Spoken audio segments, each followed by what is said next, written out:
เอากุลพระแก้วเจ้าดังสามประการอันมีพระพุทธพระธรรมพระสงฆ์กุลพ่อกุลแม่กุลครูบาอาจารย์กุลศีลธรรมกรรมฐานจงมาปกห่มรักษาครูบาอาจารย์พระเจ้าประสงค์ทุกรูปปกห่มรักษาปออกไม่ออกศรัทธาด้านสาธุชนคนดีผู้สนใจใฝ่ในธรรมทุกท่านได้เวลาแล้วเนอได้เวลาแล้วถึงเวลาแล้วได้เวลาสำหรับการรับฟังธรรมะอันเป็นสาระประโยชน์ทางด้านพระพุทธศาสนาน้อมธรรมคำสอนขององค์สมเด็จพระชินวรสัมมาสัมพุทธเจ้าได้มาปะมาพบมามาเล่าสู่บรรดาพ่อแม่พี่น้องพ่อออกไม่ออกศรัทธาท่านสาธุชนคนดีทั้งหลายแล้วธรรมะสวัสดีสวัสดียามค่ำคืนของวันพุธที่9เดือนมิถุนายนพุทธศักราช2564วันนี้เป็นวันพระเป็นวันศีลเป็นวันเดือน9ดับวันพุธเดือน10ก็จะออกวันพุธวันพัดวันพฤหัสบดีเดือน10แรกก็จะออกวันพุธพอดีเดือน9ก็หมดไปวันนี้ญาติโยมท่านทั้งหลายเป็นประจำทุกวันพุธสัปดาห์ที่1แล้วก็สัปดาห์ที่2ของเดือนที่จะได้มาปะกับอาตมภาพพระครูอภิวัฒนวิกรมวัดปากตังเจริญตำบลดอยหล่ออำเภอดอยหล่อจังหวัดเชียงใหม่เป็นผู้รับผิดชอบดำเนินรายการมาพบกับญาติโยมท่านสาธุชนคนดีทั้งหลายเป็นประจำตั้งแต่เวลา20:00 นเป็นต้นไปบางสถานีก็20:00 นปลายก็จะปลายสักหน่อยบ่เกิน20:15รายการนี้มีชื่อรายการว่าอู้จาภาษาธรรมกำเมืองภาษาธรรมกำเมืองก็คืออู้เมืองศรัทธาญาติโยมท่านทั้งหลายแล้วก็ถ้าเริ่มต้นเดือนกรกฎาคมนี่ก็จะเอากรรมวัดวันละกรรมแล้วก็กรรมเมืองวันละกรรมเอามามาเล่าให้กับญาติโยมท่านทั้งหลายได้ฟังวันนี้อาตมาภาพก็จะอยู่กับญาติโยม1 ชั่วโมงจนถึงเวลา3 ทุ่ม21 นาฬิกาจนถึง4 ทุ่มนั่นก็จะเป็นท่านพระสมชาติชาตปัญโยหรือว่ามหาสมชาติท่านพระมหาสมชาติที่เปิ้นอยู่ตุ้งโป่งอำเภอเมืองปานจังหวัดลำปางเป็นประจำทุกวันพุธดำเนินรายการพร้อมกับอาตมาภาพส่วนวันพุธที่3ที่4ของเดือนก็จะเป็นครูบาอาจารย์ 2-3 รูป2 รูปก็คือท่านพระครูกัลยาณประโมทแล้วก็ท่านพระครูสถิตสารคุณอันนี้วันพุธถัดต่อจากอาทิตย์นี้วันนี้ก็ต้องขอบคุณอนุโมทนาบุญกับสถานีวิทยุทุกคลื่นทุกที่ทุกแห่งที่เปิ้นได้รับสัญญาณ นำรายการนี้ไปสู่ผู้ฟังต่างบ้านโดยเวลาช่วง2 ทุ่มถึง4 ทุ่มนี่ก็มี19 สถานีดังต่อไปนี้ 1. ดอยหมอกเรดิโออำเภอเวียงป่าเป้า 103.50 ทีมงานคุณดรุณี 2. เมืองพานเรดิโออำเภอเมืองพานจังหวัดเชียงราย 99.25 3. สถานีวิทยุคนฮักพะเยาอำเภอเมืองจังหวัดพะเยา FM 106.75 4. สถานีวิทยุเมืองปานเรดิโออำเภอเมืองปานจังหวัดลำปาง FM 106.0 5. สถานีวิทยุสตาร์เรดิโออำเภอเมืองจังหวัดลำปาง FM 101.25 6. สถานีวิทยุบ้านแป้นเรดิโออำเภอเมืองจังหวัดลำพูน FM 96.25 7. สถานีวิทยุคนเมืองน่านอำเภอภูเพียงจังหวัดน่าน FM 104.50 แล้วก็ 8. สถานีวิทยุคณะสงฆ์อำเภอฝางวัดพระบาทอุดมน้ำบ่อสาวา FM 100.25 9. สถานีวิทยุคลื่นธรรมะของชุมชนวัดห้วยตองซัก FM 98.75 10. วิทยุชุมชนคนนาน้อยจังหวัดน่าน FM 91.50 11. แม่ขจารโมเดิร์นเรดิโออำเภอเวียงป่าเป้าจังหวัดเชียงราย FM 94.50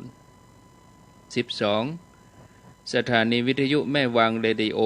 อำเภอแม่วางจังหวัดเชียงใหม่ 90.50 13. สันโก้งเรดิโอ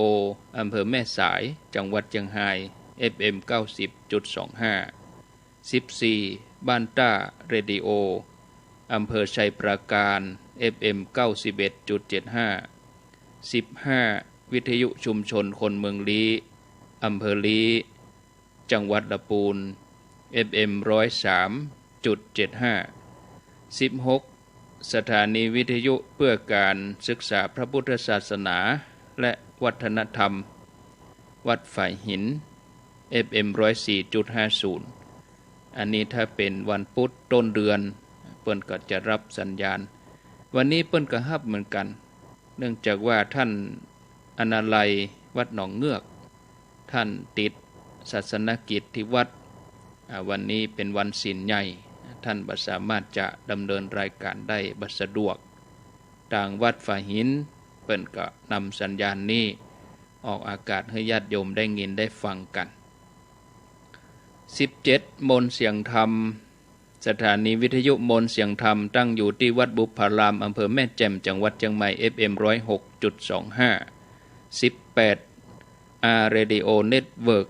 สถานีวิทยุเพื่อการศึกษาและพัฒนาอาชีพ Radio Network FM 103.0 วิทยาลัยสารพัดช่างลำปางแล้วก็19. Radio Network FM 99.50 วิทยาลัยเทคโนโลยีและการจัดการกฟผ.แม่เมาะลำปางก็อนุโมทนาตลอดจนถึงท่านผู้ฟังที่รับฟังผ่านระบบออนไลน์ผ่านทาง Facebook ของวัดฝ่ายหินแล้วก็ระบบ YouTube ตัวสามารถเข้ามาติดตามรับฟังกันได้อนุโมทนาคนเฮาเกิดมาในจักรวาลนี้ที่กว้างขวางกว้างใหญ่ไพศาลคนเฮานี้เป็นส่วนเศษธุลีที่น้อยที่สุดเหมือนกันเมื่อเฮาเกิดมาก็จะต้องอาศัยผู้อื่นได้อุ้มจูช่วยเหลือกว่าเฮาจะใหญ่โตขึ้นมาก็โดยการเกื้อกูลของพ่อแม่โดยคนอื่นแล้วเฮาจะอวดดื้อถือดีเย่อหยิ่งไปแย่หยังบัณฑิตทั้งหลายเป็นผู้มีปัญญานักเปิ้นก็เลยหันว่าโลกนี้อยู่ได้เพราะเปิ้งปาอาศัยกัน ก็ควรที่แสดงออกต่อโลกด้วยความอ่อนน้อมถ่อมตนแสดงออกต่อโลกด้วยความกตัญญูรู้กุลแสดงออกต่อโลกด้วยความเมตตากรุณาบ่ถือตัวเองยิ่งใหญ่มาจากไหนบ่เย่อหยิ่งถือดีก้าวร้าวอยู่ในโลกอย่างแทนกุลพร้อมเสมอที่จะช่วยเหลือผู้ที่ด้อยโอกาสโลกนี้จะน่าอยู่โดยการเพิ่งพาอาศัยซึ่งกันและกันท่านทั้งหลายจงมีความเมตตากรุณาต่อกันท่านทั้งหลายจงอย่าได้เบียดเบียนกันวันนี้เป็นวันพระเป็นวันศีลเป็นวันเดือนดับญาติโยมเป็นวันสำคัญที่หมู่เฮาทั้งหลายนั้นควรจะพิจารณาซึ่งการประพฤติปฏิบัติเป็นสิ่งสำคัญญาติโยมท่านผู้ฟังค่ำมาเฮาก็อาบน้ำทำภาระธุระส่วนตัวรับประทานอาหารกินข้าวเรียบร้อยแล้วเฮาก็เข้าที่นอนฟังเทศน์ฟังธรรมมีวิทยุเนี่ยเป็นสื่อเข้าถึงบ้านถึงจองถึงหอถึงเฮือนก็ขออนุโมทนาโดยกับญาติโยมทุกท่านที่ให้ความสนใจถึงเวลาก็ไหลมาฟังกันที่ลืมบ่ได้ก็คือเจ้าของสถานีทุกคลื่นที่ได้กล่าวได้เอ่ยไปตึงภาคเจ้าภาคบ่ายภาคค่ำมีตัวกันเชื่อมโยงกันเป็นเครือข่ายสถานีวิทยุที่ท่านเขาทำอยู่นี้ถือว่ามีคุณค่าต่อศรัทธาญาติโยมอย่างนักที่สุดท่านผู้ฟังญาติโยมเข้ามาหลายท่านก็ได้ไหว้พระเรียบร้อยแล้วบางท่านก็ประพฤติปฏิบัติตั้งอกตั้งใจตลอดตั้งแต่ตะวามาแล้ววันนี้แถมตลอดทั้งวันจนฮอดค่ำแล้วก็เข้านอนก่อนที่จะอู้ธรรมะนั้นญาติโยมในช่วงนี้เมื่อคืนวันจันทร์หลวงพ่อท่านพระครูปฏิภาณธรรมทินเจ้าวาดวัดม่อนจอมพ่อพระธาตุม่อนจอมพ่ออำเภอเวียงป่าเป้าหลวงพ่อก็ได้อู้รายละเอียดเกี่ยวกับต่างคณะสงฆ์อำเภอเวียงป่าเป้าพร้อมกับส่วนราชการกำนันผู้ใหญ่บ้านพี่น้องศรัทธาประชาชนได้ร่วมใจกันที่จะสานต่อปณิธานในการที่จะสร้างศาลาม่อนพระศรีสองเมืองที่ดอยนางแก้วซึ่งบัดเดี๋ยวนี้ก็จะได้เริ่มกันแล้วหลายท่านก็ถามมาตลอดเมื่อใดเปิ้นจะแปลงเมื่อใดเปิ้นจะสร้างบัลลังก์หาดไปเหลือกะหาดไปเสียแล้วกะบัญญะกันแล้วกะนี่นะอาตมาก็เลยบอกว่าโอ้ใจเย็นเย็นของอย่างนี้เปิ้นก็มีขั้นมีตอนเข้าตามตรอกออกตามประตูนี่เนาะเปิ้นมีกฎมีเกณฑ์มีระเบียบมีกฎหมายถ้าเฮาทำไปโดยพระการบ่มีอันอย่างมารองรับมันก็จะลำบากก็เลยต้องอาศัยเวลาก็ผ่านไปจะได้ปีพอดีเนาะญาติโยมนึกถึงตอนที่ไปขนหินขนทรายกันกะนึกถึงตอนที่ไปเทปูนโอ้คนทุกวัยลูกเล็กเด็กแดงคนเฒ่าคนแก่พ่องก็โอ้สวกไม่เต้าขึ้นไปไอ้แม่ใครหันเมื่อก่อนมาแต่เมื่อเป็นสาวแล้วเนาะสมัย2520 แต่ก่อนอายุ30บัดเดี๋ยวนี้40 ปี 40 กว่าปีก็70ปลายแล้วนี่เมื่อก่อนเป็นละอ่อนก็มาขนดินกีช่วยเปิ้นเนี่ยประวัติศาสตร์เนาะศรัทธาญาติโยมเนาะแล้วก็ประเด็นนี้เปิ้นก็จะเริ่มแปลงกันแล้ววันนี้ตั้งคณะสงฆ์บางส่วนแล้วก็ตั้งกำนันผู้ใหญ่บ้านในตำบลแม่เจดีย์ใหม่ก็บ้านเปิ้นก็หลายเนาะเอาไปหมดคนนักก็บ่ได้การก็เลยเอาคุณภาพก่อนนะเอาเนื้องานวันนี้ก็คนเล็กคนยังเอาเต้นไปกลางคงจะแล้วละวันนี้โดยการบัญชาการของปกำนันทั้ง2 ตำบลโดยหลวงพ่อท่านพระครูพิพิธสุตธรรมรองเจ้าคณะอำเภอเบียงป่าเป้าวัดบ้านล่องร่วมกับคณะสงฆ์หลายตนวันพุธนี้เปิ้นก็จะเริ่มปฐมฤกษ์เปิ้นฮ้องว่าแหกก่อนบอกเจ้าตี้ตามประเพณีโบราณนะบอกเจ้าตี้ขึ้นเต้าตั้ง4เริ่มแหกก่อนละวันพุธนี้ตามเวลาก็จัดดีวันพุธในวันที่10ก็10เดือน10แล้วก็ออก1 ค่ำเดือน10วันที่10แล้วก็เป็น10ที่ 1มี10ที่2คำ10แรก10/1อย่างเนาะเดือน10/1วันพุธก็วันที่10ขึ้น1 ค่ำนะเปิ้นก็จะเริ่มกันศรัทธาญาติโยมเพราะว่าเดือน10นี่60อันนี้วันดีมีนักวันเสียมีวันเดียวเดือน10นี่นะนี่60เสียการวันเดียวมีวันเสียวันเดียวเพราะฉะนั้นก็สบายมากวันพุธนี้วันที่10ก็ฝนก็ถ้าจะตกแล้วใครตึงวันจังนี้ไปนะ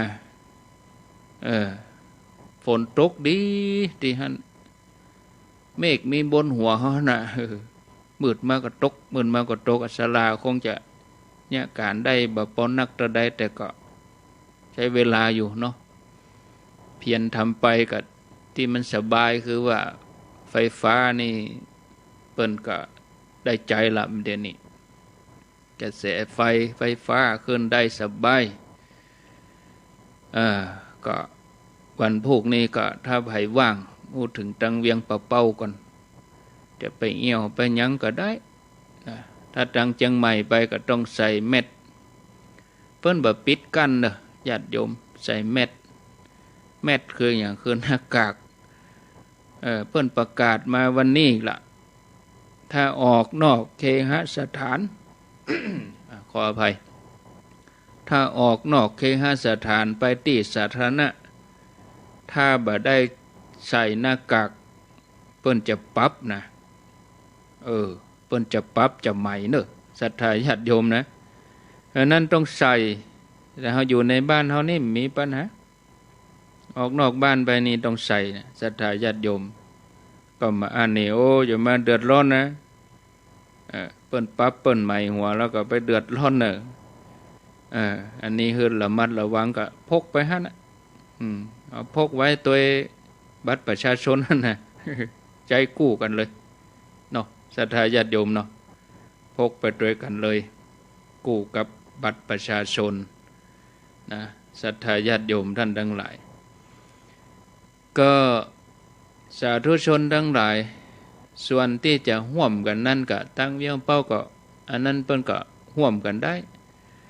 ร่วมบุญกันก็ทุกวัดในอำเภอเวียงป่าเป้าส่วนหมู่ที่อยู่ที่อื่นเชียงใหม่ตั้งอย่างนี้ก็เก็บหอมไว้หั่นก่อนเก็บหอมไว้หั่นใจเย็นๆถ้ารอใกล้เปิ้นจะแล้วมาก็ก้อยฟังเอาถ้าให้กายไปทั้งนั้นทั้งนี้ไปเปิดถึงเนี่ยถึงวันพุธนี้ก็ครูบาอาจารย์เปิ้นก็คงจะไปหลายตน ถ้าญาติโยมโอ้เขาจะได้ไปไก่ทั้งนั้นไปทั้งเชียงไฮ้เขาก็ไปแว่เหตุกรรมนี่ก็ได้ไปยื้อพอเปิ้นแล้วแต่ส่วนตัวไปแว่ทำบุญก็ตามเจตนาหมู่ตังเชียงไฮ้หมู่ตังลำปางถ้ามาเชียงใหม่ไก่มาตังหันก็จอดแว่ไปเมียวพอเปิ้นนะเปิ้นแป่งกันหันยังได้เนี่ยเขาไม่ได้ขึ้นไปสักเตื้อเมื่อก่อนเนาะมันสูงเมื่อก่อนแบบแต่บอกว่าไปไม่ใช่ขึ้นไปมันดอยมันสูงอย่างมันจริงแต่ท่านรถมันขึ้นดอยนาแก้วอย่าไปลุแต่ท่านศรัทธาญาติโยมขึ้นลุกตังเชียงไฮ้มากับมันอย่ามันลุแต่หมู่บ้านขุนลาวนะอู้ถึงนะระยะมันยาวอย่างรถนะความฮ้อนขึ้นพ่องถ้าลงไปกับสาบขัดไม่บึง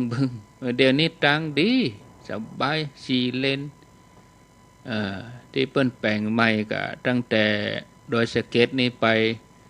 ตั้งหน้าโรงพักนี่ไปก็ไปถึงประมาณสัก10 กิโลเนี่ยนี่ที่เปิ้นบัดแล้วสมบูรณ์นะที่บัดแล้วสมบูรณ์เตื้ออีนะแต่ถ้าเลยปุ่นถ้าเลยอันแม่โป่งถ้าเลยมจรพุทธมณฑลถ้าเลยมจรไปพวกนี้ดูตั้งวิ่งละสบายมหาลัยมหาจุฬาพวกนะป่าเมี่ยงวะเทศบาลป่าเมี่ยงกันถ้าตังปุ่นไปนี่โอ้โล่งโซ่แม่หวานปุ่นวิ่ง4 เลนยาวก็นี่ถ้าเอาไปก็ใจเวลาบ่เมินละจากบดีก็ประมาณบ่เกินชั่วโมงนะญาติโยมท่านทั้งหลายพูดถึงที่จะไปก็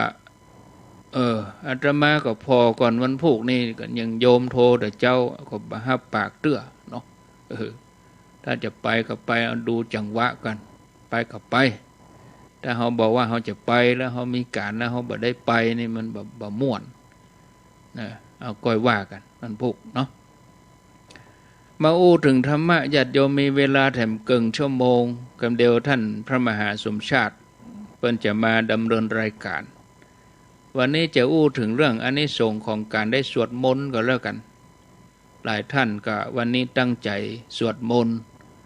แล้วก็สวดกันแถมต่อไปทุกวันก่อนเข้านอนก็ตื่นเจ้าขึ้นมาก็อย่างวันพระวันศีลนี่ก็เอาเข้มข้นให้น้อยเนาะไว้อย่างให้มันนักให้น้อยบทที่เขาได้เขาก็สวดบทที่เขาได้ดิปิโสสวากขาโตสุปฏิปันโนถ้าได้9 รอบก็เอา9 รอบถ้าจะเพิ่มมาก็เอาเต่าอายุเพิ่มขึ้นมาก็เอา108ก็แล้วแต่นะนอนบ่หลับก็นอนสวดมีปัญหาศรัทธาญาติโยมท่านสาธุชนเป้าหมายสูงสุดของชีวิตคือการได้ชำระกิเลสให้มันหมดไปเสี่ยงไป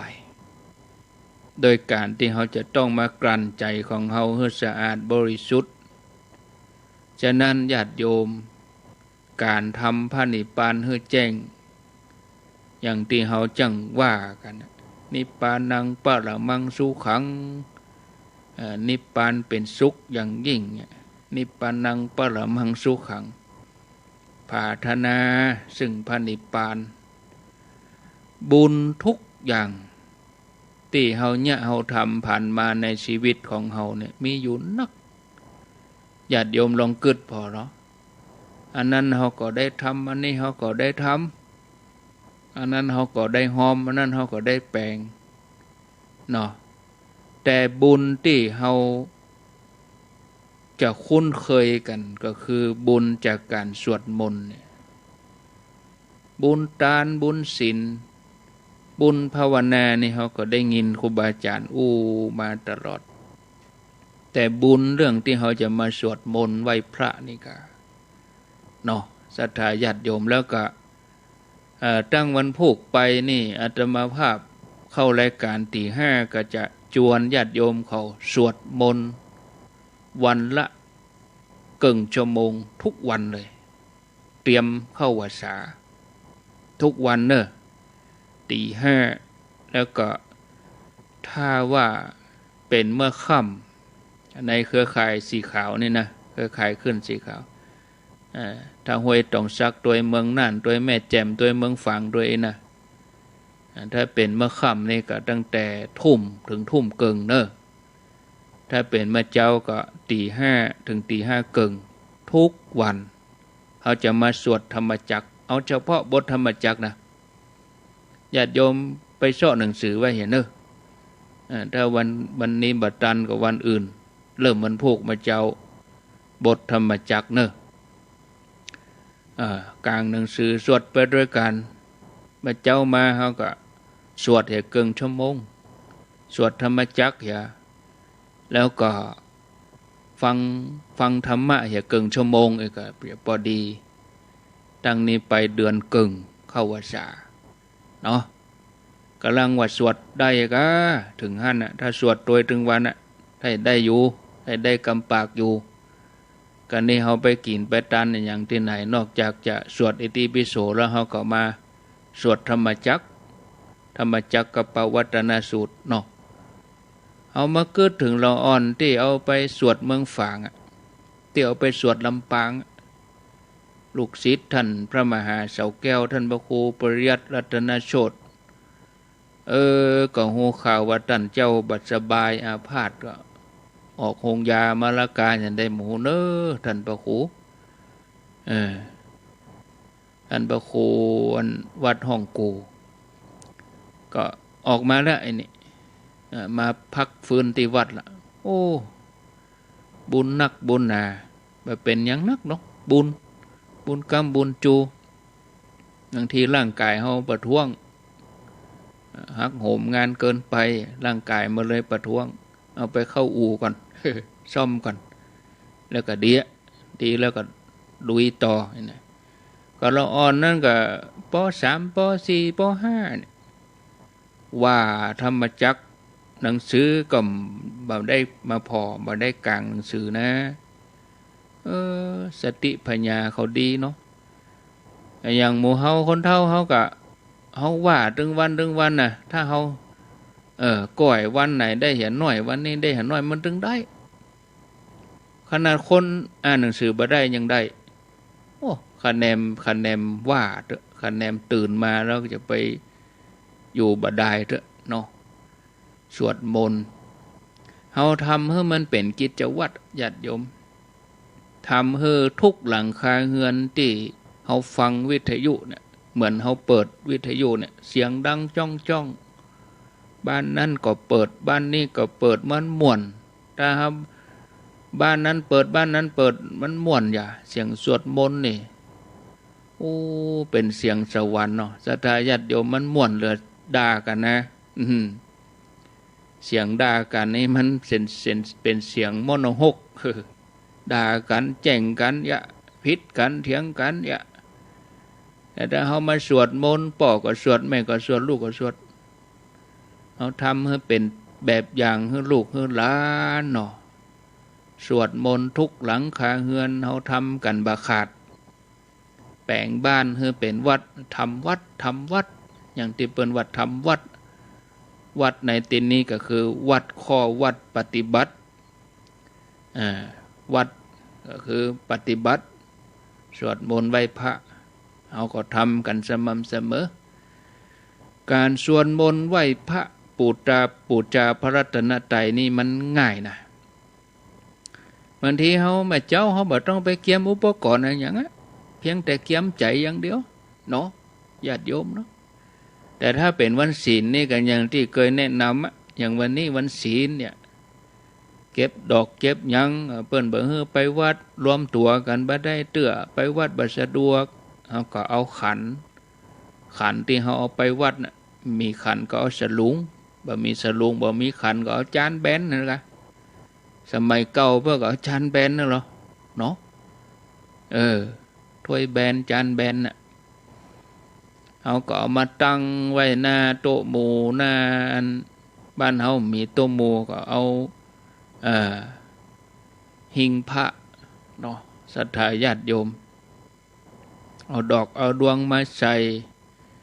เขาตอกดอกไม้โยกใส่เก้าใส่หัวอิมินาสกาเลนะก็ว่าไปปูจาพระรัตนตรัยโอ้ทำง่ายมันจะยาก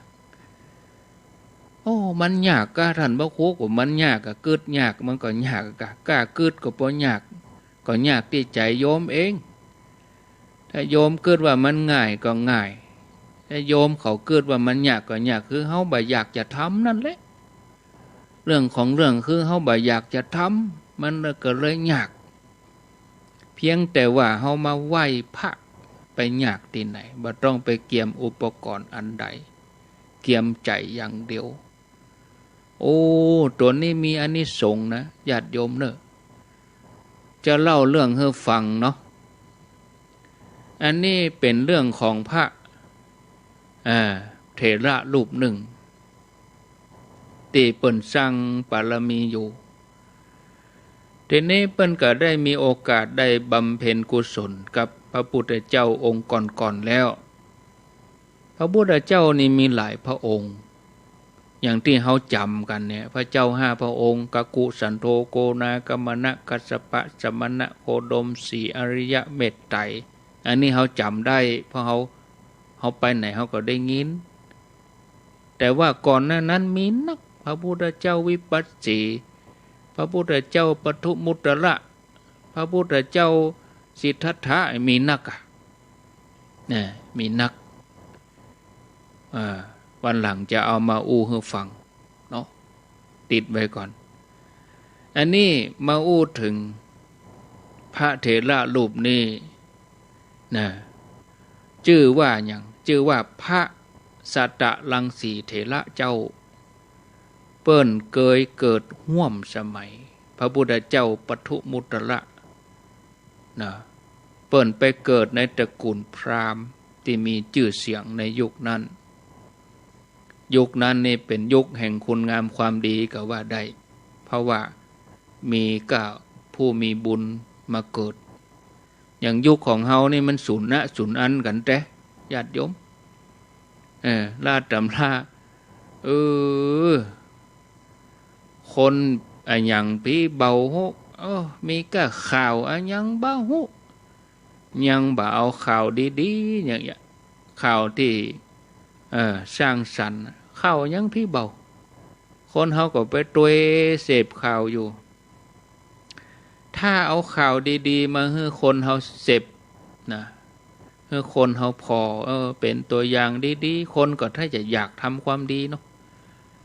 แต่ละวันเราข่าวมาทำให้จิตใจหดหู่เหมือนกันนะอาตมา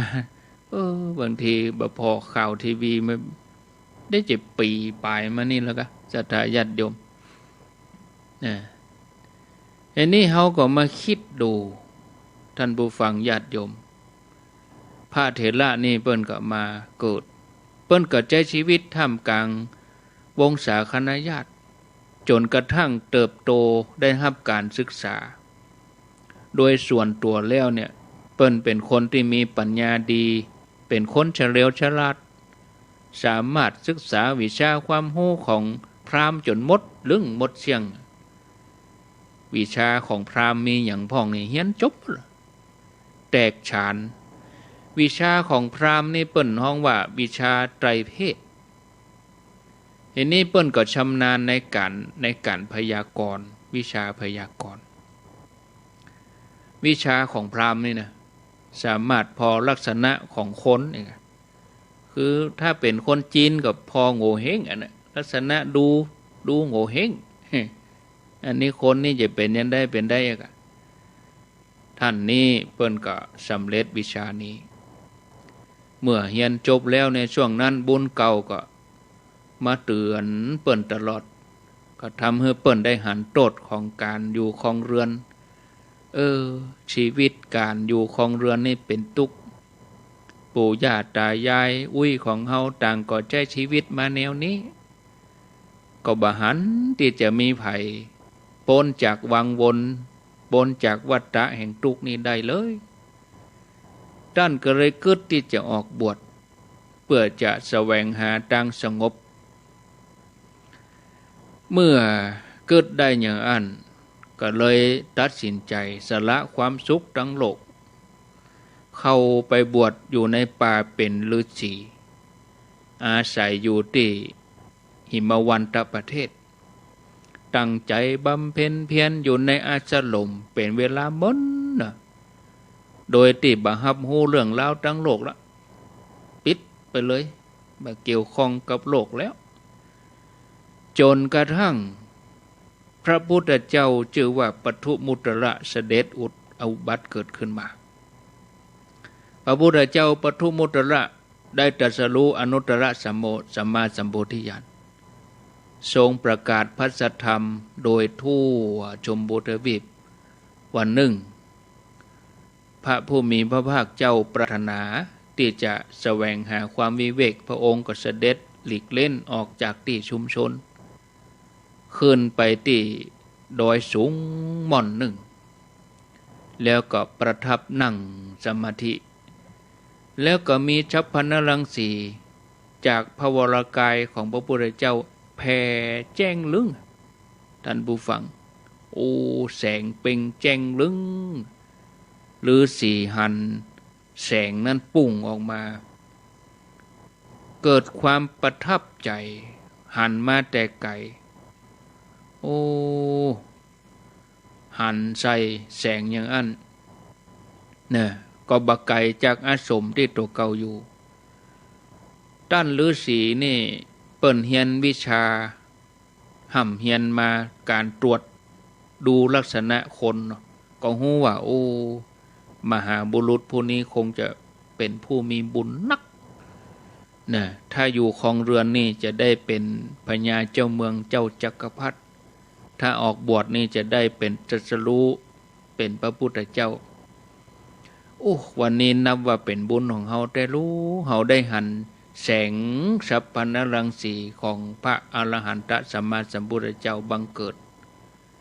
ตัวเก่ากับปีติโสมนัสไหวยกมือไหวสรรเสริญกุลพระพุทธเจ้าโดยที่บอกว่าโอ้พระผู้มีพระภาคเจ้าเป็นผู้ห่างไกลจากกิเลสเป็นผู้บริสุทธิ์หมดสิ้นกิเลสอาสวะบ่เกี่ยวข้องโดยเรือนมหาวีระเจ้าเป็นผู้ประเสริฐกว่าเทวดาทรงประกาศพระสัทธรรมอันประเสริฐแวดล้อมโดยภิกษุสงฆ์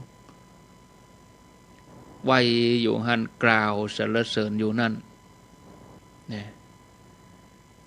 พระพุทธเจ้าพระองค์ก็หู้ถึงความคิดฤาษีพระองค์ก็ปรารถนา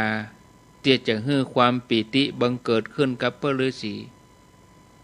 พระองค์ก็ประทับยืนขึ้นท่ามกลางหมู่สงฆ์แล้วพระองค์ก็พยากรณ์ว่าดูก่อนภิกษุทั้งหลายผู้ใดได้ไหวอัญชลีสรรเสริญพระพุทธเจ้าผู้นั้นจักได้เสวยในเทวสมบัติตลอด30,000 กัปในยุคของพระพุทธเจ้าชื่อว่าโคดมอังคีรสะผู้มีกิเลสดังหลังคาเปิดจักอุบัติเกิดขึ้นมาคือบะหมี่นั่นแหละหลังคาเปิดดุจกิเลสหลังคาเปิดก็คือบะหมี่กิเลสนั่นแหละศรัทธาญาติโยมผู้นั้นจักได้เป็นโอรสผู้ได้รับมรดกธรรมของพระสัมมาสัมพุทธเจ้าเธอผู้นั้นมีอายุ7 ปีโดยกำเนิดออกบวชเป็นบรรพชิตเขาจักได้ชื่อว่าสัตตรังสีสัตตรังสีก็คือสรีร่างของเขานี่จะมีรัศมีนี่แผ่ออกโลกจะเป็นผู้ที่เพ่งฌานยินดีในฌานในศาสนาของพระสัมมาสัมพุทธเจ้านี่ตลอด60,000 กัปจะได้เป็นเจ้าจักรพรรดิ4 ครั้งชื่อว่าโรมะนะสมบูรณ์ด้วยแก้วแหวนเงินทองมีกำลังนักมาจาดสุดท้ายจะได้ถึงกุลวิเศษได้สำเร็จปฏิสัมภิทา4 วิโมกข์8อภิญญา6บอกกองเสี่ยงกรรมพยากรณ์มหาปีติอันที่บ่มีประมาณกับบังเกิดขึ้นอย่างท่วมท้น พระฤาษีนี่ก็เกิดความอัศจรรย์ว่าผลแห่งการปูจาเนื้อนาบุญอัศจรรย์แต่น้อนี่โดยอนุภาพนี้ญาติโยมหลังจากที่จุติจากอัตภาพนั้นคำว่าจุติก็คือตายนั่นแหละตายจากอัตภาพของฤาษีก็ไปเสวยทิพยสมบัติอยู่ในเทวโลกกามาวจรเทวโลกถึง6 ชั้นเลยไปได้กุจันแล้วก็ลงมาเป็นมนุษย์เป็นพญาเจ้าเมืองเจ้าจักรพรรดิแถมมาถึงในสมัยพุทธกาลพระพุทธเจ้าของเรานี่ท่านก็มาเกิดในตระกูลหนึ่งเกิดมาอายุ7 ขวบออกบวชเป็นอรหันต์7 ขวบแล้วก็มีญาณแก่กล้าโดยบุญที่สั่งสมมาแต่ก่อนนั่นท่านผู้ฟังญาติโยมที่เขาฟังนี่เขาจะหันอานิสงส์ของการได้สรรเสริญกุลของพระรัตนตรัยหมั่นไหวพระสวดมนต์เจ้าคำมีอานิสงส์บ้านจุ่มบ้านเย็นวัดใดพระสงฆ์สามเณรหมั่นไหวพระสวดมนต์ก็วัดจุ่มเย็นบ้านใดญาติโยมหลังคาเงินใดพ่อแม่คนเฒ่าคนแก่มันไหว้พระสวดมนต์ก็จุ่มเย็นถ้ามาแจ้งมาด่ากันพิษกันก็ฮ้อนไหมบัดถ้าหาเอาสิ่งศักดิ์สิทธิ์เทวดาที่ไหนคนยังบ่ใครอยู่ สิ่งศักดิ์สิทธิ์ที่ไหนจะมาอยู่ก็ลองด่ามันถึงวันกะว่าถ้าเอาคนสัตว์มันยังบ่ใครอยู่เขาด่ามันถึงวันเขาสวดมนต์ถึงวันมันม่วนอย่ามันจุ่มเย็นอย่าญาติโยมเนาะอันนี้สวดมนต์กันนะเพียงแต่ว่าเฮาใช้เวลาเพียงเล็กน้อยเจ้ามาเห็นน้อยเกินชั่วโมงคำมาเห็นเกินชั่วโมงแต่อันนี้สงมันบ่น้อยนะอันนี้สงไม่น้อยเลยปูจาจะปูจนียานังอย่าญาติโยมอันนี้เฮาจะต้องตระหนักเนอะศรัทธาญาติโยมมันทำมันปฏิบัติสม่ำเสมอเฮาก็จะได้อานิสงส์ติดตัวเฮาไปทุกภพทุกชาติเลยอันนี้ก็ฝากไว้นะโอ้ไปก็เวลาก็ไล่ก้นไปติ๊กข้างแถม8 นาทีวะจะหมดวะญาติโยมเนาะ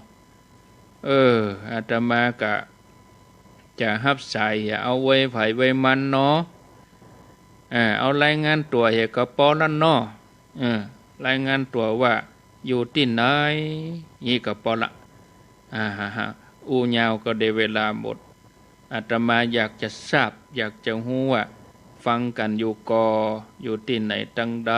อีนะ0998366322เจริญพรกราบนมัสการกันค่ะพระครูเจ้ารายงานตัวฉันชอบประเด็นนี่เจ้าสาธุสาธุมาต้องบนอย่างนักรายงานตัวปอเจริญพรต้องไว้สาเจ้ามาจากบ้านสุนน้อยอำเภอฝางเจ้าขอบคุณเจริญพรเอายังบวยกะกดวางไปใส่ไม้มาแทนจะไปจ้าแล้วเวลาโทรมาให้ปิดวิทยุ0998366322เจริญพรทำไมไม่ปิดวิทยุจะไปลึงกะเอารายงานตัวรายงานเย็นนะเพื่อนเมืองปานแต่วัดลำปางทำวัดเย็นแล้วทันทีเลยดีแล้วสายใหม่เจริญพรเจริญพรตัวจากไหนว่าไปเลยฝางเจ้าฝางมันกว้างล้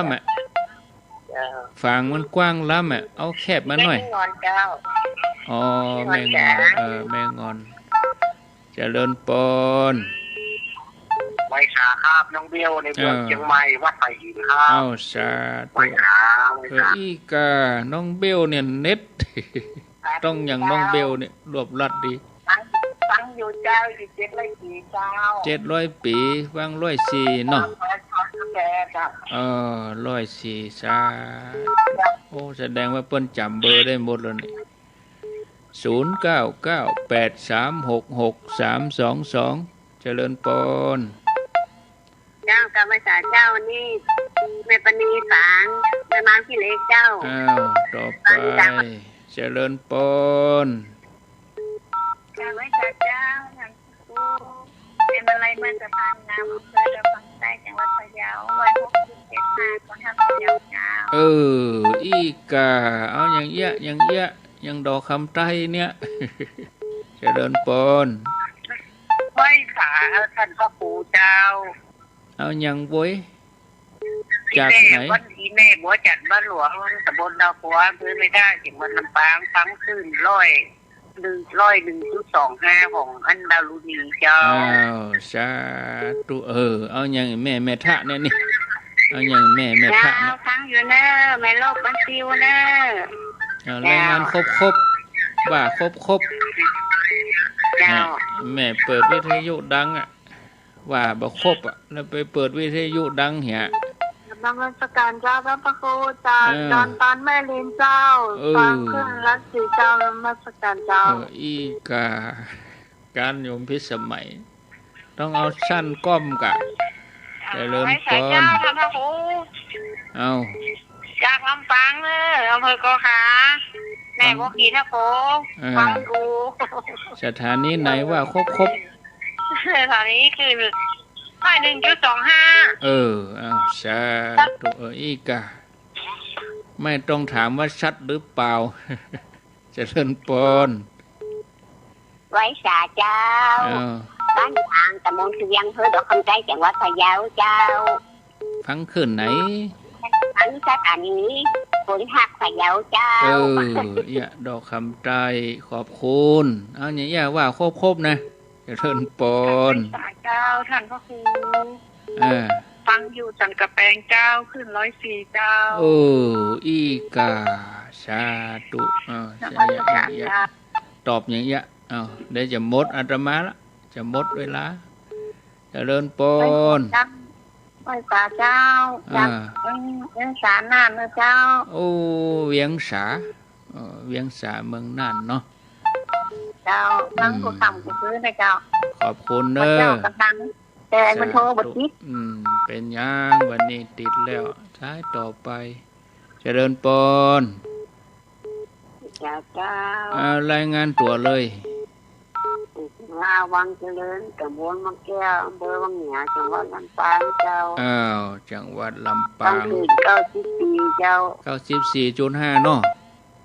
เจ้าแม่ขายจานโมเดิร์นอีกอะรายงานครบบ้านไหน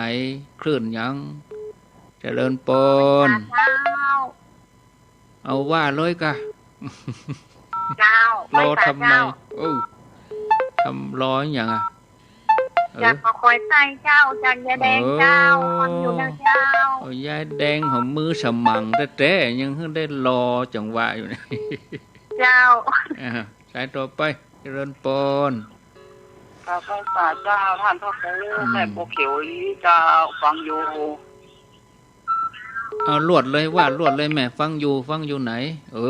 หลุดไปละฟังอยู่สถานีไหนอยากให้รายงานเองอ่ะเจริญปนไอ้สาเจ้าท่านพระครูลวดเลยจากหนองบัวชัยประการเจ้าหนองบัวชัยประการแล้วฟังขึ้นไหนดารุณีเจ้าสาธุดารุณีฟังสถานีดารุณีใช่ชัยประการนั่นเนาะเจริญปนไปสาธานพระครูเจ้าแม่สลัดแก่สอนอำเภอลำปางจังหวัดลำปางพังขึ้น106เจ้าอีกาการเมืองปันนี่นะเจ้าอีการายงานเนี่ยครบถ้วนดีเจริญปนสุดท้ายไปเมาไข้หัวมาเจ้าพ่อไปเมาไข้หัวฟังอยู่แล้วอยู่ไหนอยู่บ้านจุนอำเภอจุนจังหวัดอำเภอจุนเนาะเจ้าเปิดจุนไปยาวแต่หัวพระโก้ตั้งแต่กันวันเนี่ยแหละโอ้ยไผไปมันจับพอดีเนาะกันจะได้ก็ได้เนี่ยเนาะสาธุเนอะเจ้าเจริญปนเจ้าเอาว่าไปเลยอยู่ไหนไปแจกตังค์หมอรองเจ้า โอ้ต้าจางก็ว่าต้าจ๋าฮะ จ้าง โอ้เอารายงานครบๆกันยังเปิ้นน่ะยังลำปางแน่ว่ายังลำปางแน่ ก็จ้างเจ้า ฟังสถานีไหนต้าจ๋าไปเหียนี้จบข่าวลาก่อนสวัสดี ก็เดี๋ยวจะมาจะต่อท่านสมชาติก่อนเนอะสัญญาณมาตัวนี้เดินปอนสุดท้ายเดินปอน ไว้สาเจ้า ว่าไปอันนี้ก็เมาฟังวิทยุจะไปเมาฟังวิทยุกะเจ้านั่นสวัสดีเจ้าอำเภอขุน อยู่คูบ้านนั่นเจ้า อำเภอขุนตาน อยู่คูบ้านเจ้า อำเภอขุน บ้านแม่ อำเภอขุนตานนี่กะ เจ้า จังหวัดเชียงรายพุ่นน่ะ เจ้าใกล้จะเป็นเจ้าของไอ้เจ้า ขุนตานนี่ไกลเหมือนกันนะเนาะฮะ เหมือนเราไม่ได้โทรเจ้าก็เลยโทรเจ้าไว้สาเจ้า สาธุเนอะสาธุเอาละลาไปก่อนสัทธากันเดี๋ยวจะต่อสัญญาณไปที่ท่านสมชาติก่อนลาไปก่อนเนอะบัดตันละ